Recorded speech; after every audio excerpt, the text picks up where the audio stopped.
आज के इस कमाल की मास्टर क्लास में स्वागत है। आज हम एक ऐसे टॉपिक पर बात करने वाले हैं जो मैथ्स को देखने का हमारा पूरा नजरिया ही बदल देगा। हम बात कर रहे हैं ह्यूमन कैलकुलेटर्स की। अक्सर हमें लगता है कि ये कोई पैदाइशी टैलेंट या सुपर पावर है ना? लेकिन असल में ऐसा बिल्कुल नहीं है। इसके पीछे कुछ बेहद प्राचीन और साइंटिफिक तकनीकें छिपी हैं जो किसी की भी कैलकुलेशन स्पीड को रॉकेट की तरह तेज कर सकती हैं। जरा सोचिए, क्या 358 को 8 से गुणा करने जैसी मुश्किल कैलकुलेशन को, वो भी बिना किसी कैलकुलेटर के, सिर्फ 5 सेकंड में सॉल्व करना मुमकिन है? पहली बार सुनने में तो ये बिल्कुल किसी जादू या इम्पॉसिबल टास्क जैसा ही लगता है। लेकिन आज के इस सेशन में हम ठीक इसी बात को डिकोड करने वाले हैं कि आखिर ये जादू काम कैसे करता है। तो चलिए सीधे इसमें गोता लगाते हैं। यहाँ हम दो बिल्कुल अलग तरीकों के बीच का एक बहुत ही दिलचस्प अंतर देख सकते हैं।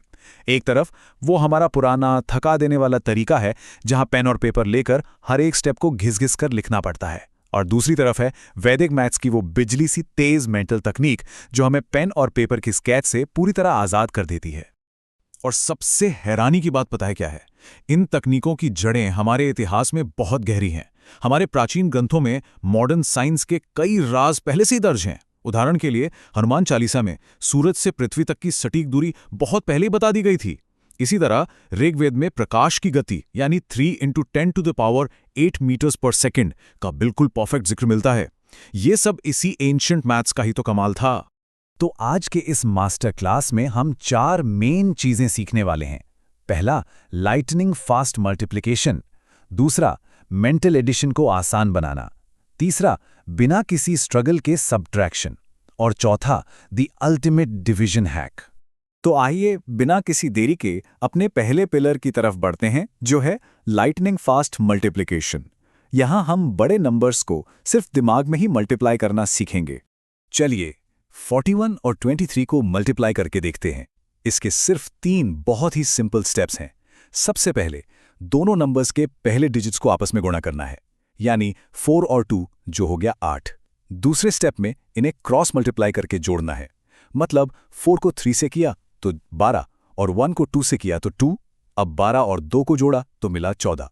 और तीसरे और आखिरी स्टेप में लास्ट डिजिट्स को गुणा करना है, यानी 1 गुणा 3 जो हुआ 3। अब बस इन नंबर्स को सही जगह पर रखना है। थोड़ा ध्यान दीजिएगा, आखिरी नंबर 3 को वैसे ही लिखा, बीच वाले 14 का सिर्फ 4 लिखा, और जो 1 बचा उसे आगे भेजकर 8 में जोड़ दिया, जिससे वो 9 बन गया। और हमारा फाइनल आंसर है 943। है ना कमाल? ये देखना सच में एक्साइटिंग है कि दिमाग के अंदर ही नंबर्स को कैरी फॉरवर्ड करना कितना आसान हो जाता है। और ये चीज़ बहुत ही शानदार तरीके से दिखाती है कि ये पैटर्न किसी भी नंबर पर कैसे फिट बैठता है। अब 09 को 89 से गुणा करके देखते हैं। स्टेप्स बिल्कुल वही हैं। पहले अंकों का गुणा किया तो 0 मिला, क्रॉस मल्टीप्लाई करके जोड़ा तो 72 मिला, और आखिरी अंकों का गुणा करने पर 81 आ गया। अब फिर से वही कैरी फॉरवर्ड वाला मैजिक करते हैं। 81 का सिर्फ 1 लिखेंगे, 8 को आगे भेजकर 72 में जोड़ेंगे तो 80 बन जाएगा। अब 80 का 0 लिखेंगे और फिर से 8 को आगे भेजकर 0 में जोड़ देंगे। तो देखिए, इतनी बड़ी और डरावनी लगने वाली कैलकुलेशन चुटकियों में सिमटकर 801 का रिजल्ट दे देती है। चलिए अब दूसरे पिलर की बात करते हैं, मेंटल एडिशन मेड इजी। वो कैरी ओवर या हासिल को बार बार लिखने की जो हमारी पुरानी आदत है ना, वो हमारी स्पीड को बहुत स्लो कर देती है। अब हम इसे पूरी तरह से बदलने वाले हैं। इस प्रोसेस को एकदम सिंपल बनाने के लिए हम नंबर्स को छोटे छोटे टुकड़ों में बांट देते हैं। मान लीजिए हमें 443 और 219 को जोड़ना है। सबसे पहले इन्हें राउंड ऑफ कर लेते हैं। दोनों के सैकड़ों यानी 400 और 200 को अलग निकालकर जोड़ लें। यह हो गया 600। अब दहाई वाले नंबर्स को देखें। 40 और 10 मिलकर बन गए 50, और लास्ट में इकाई के नंबर्स 3 और 9 हो गए 12।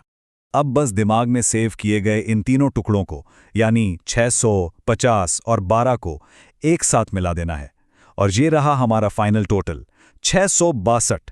बिल्कुल परफेक्ट, और वो भी बिना कोई नंबर पेपर पे लिखे। आइए एक कदम और आगे बढ़ते हैं और देखते हैं कि ये ट्रिक और भी बड़े नंबर्स पर कैसे काम करती है। अब 4124 और 2133 को जोड़ते हैं। यहां हजारों को एक साथ जुड़ा, 4000 और 2000 हो गए 6000। फिर सैकड़ों को जोड़ा, 100 और 100 हुए 200। दहाई के 20 और 30 हुए 50, और आखिर में 4 और 3 मिलकर हुए 7। जब हम इन सारे टुकड़ों को आपस में मिलाते हैं तो बिना एक भी नंबर हासिल लिए हमारा फाइनल आंसर तुरंत आ जाता है। 6257। बड़ी संख्याओं को आसानी से हैंडल करने का इससे बेहतरीन तरीका शायद ही कोई हो। अब रुख करते हैं हमारे तीसरे पिलर की तरफ, सब्ट्रैक्शंस विदाउट द स्ट्रगल। घटाते समय वो जो पीछे से कैरी या नंबर उधार लेने का काम होता है ना, वो अक्सर बड़ी बड़ी गलतियां की वजह बनता है। अब यहाँ जो बात वाकई दिलचस्प है वो है गैप या अंतर ढूंढने का तरीका। मान लीजिए 313 में से 117 को माइनस करना है। सबसे पहले हम बेस को एकदम आसान बना लेते हैं। सीधे 300 में से 100 घटा दीजिए, बचा 200। अब ऊपर के नंबर्स यानी 13 और 17 के बीच का अंतर या गैप देखिए, जो कि 4 है। क्योंकि नीचे वाला नंबर 17 बड़ा था, इसलिए इस 4 के गैप को उस बचे हुए 200 में से सीधा माइनस कर दिया जाता है और पलक झपकते ही बिल्कुल सही उत्तर हमारे सामने आ जाता है, 196। कोई कंफ्यूजन नहीं। बिल्कुल यही लॉजिक 923 में से 819 को घटाने पर भी लागू होता है। 900 में से 800 गए तो बेस बचा 100। अब 23 और 19 के बीच का गैप देखिए। ध्यान दीजिए, इस बार ऊपर वाला नंबर यानी 23 बड़ा है और गैप 4 का है, तो इस बार हमें घटाना नहीं है बल्कि इस 4 को सीधा बेस में जोड़ देना है। तो 100 में 4 जोड़ने पर हमारा फाइनल आंसर आ जाता है 104। मेंटल सब्ट्रैक्शन का ये शॉर्टकट सच में कैलकुलेशन स्पीड को एक अलग ही लेवल पर ले जाता है। और अब सबसे एक्साइटिंग और आखिरी पिलर की बारी है, द अल्टीमेट डिवीजन हैक। वो मुश्किल डिवीजन जिनके आंसर्स डेसिमल यानी दशमलव में आते हैं, उन्हें भी इस ट्रिक से बड़ी आसानी से डिकोड किया जा सकता है। चलिए एक मुश्किल सा एग्जाम्पल लेते हैं। 92 को 41 से डिवाइड करना है। इसे आसान बनाने के लिए हम इन्हें 100 और 50 के आसपास राउंड ऑफ कर लेते हैं। 100 को 50 से डिवाइड करने पर एक बेस वैल्यू आती है 2। अब ध्यान से सुनिएगा, 41 को 50 बनाने के लिए हमने उसमें 9 जोड़ा था। उस 9 को इस बेस वैल्यू 2 से मल्टीप्लाई किया तो आया 18। अब इस 18 को वापस शुरुआत वाले 92 में जोड़ दिया, जिससे ये 110 बन गया। और लास्ट स्टेप में इस नए टोटल 110 को हमारे राउंडेड बेस 50 से डिवाइड कर देते हैं। और ऐसा करते ही 0 से 0 कट जाता है और 11 को 5 से भाग देने पर वो चौंकाने वाला लेकिन बहुत ही सिंपल आंसर निकल कर आता है 2.2।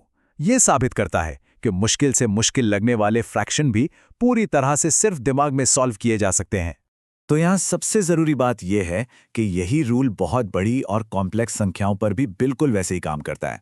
889 को 291 से भाग देने के लिए हम इन्हें 900 और 300 पर राउंड ऑफ कर लेते हैं, जिससे बेस वैल्यू मिली 3। 291 में हमने 9 जोड़ा था, तो उस 9 को 3 से मल्टीप्लाई किया, मिला 27। अब 889 में इस 27 को जोड़ने पर हमारा नया इक्वेशन बनता है 916 डिवाइडेड बाय 300, जिससे अगर हम सॉल्व करें तो बड़ी ही आसानी से 3.05 आ जाता है। आज की इस मास्टर क्लास को खत्म करने से पहले चलिए एक बहुत ही दिलचस्प चैलेंज पर नजर डालते हैं। इसी डिवीजन ट्रिक का इस्तेमाल करते हुए 59 भाग 29 को सुरक्षित रूप से 61 भाग 30 में बदला गया है। क्या इसका फाइनल आंसर बिना पेन उठाए निकाला जा सकता है? वैदिक मैथ्स की ये कमाल की तकनीकें साबित करती हैं कि सही तरीके से प्रैक्टिस की जाए तो कोई भी इंसान एक ह्यूमन कैलकुलेटर बन सकता है। तो इस चैलेंज को खुद ट्राई करके देखिए। आज के इस सेशन में हमारे साथ जुड़ने के लिए बहुत बहुत शुक्रिया।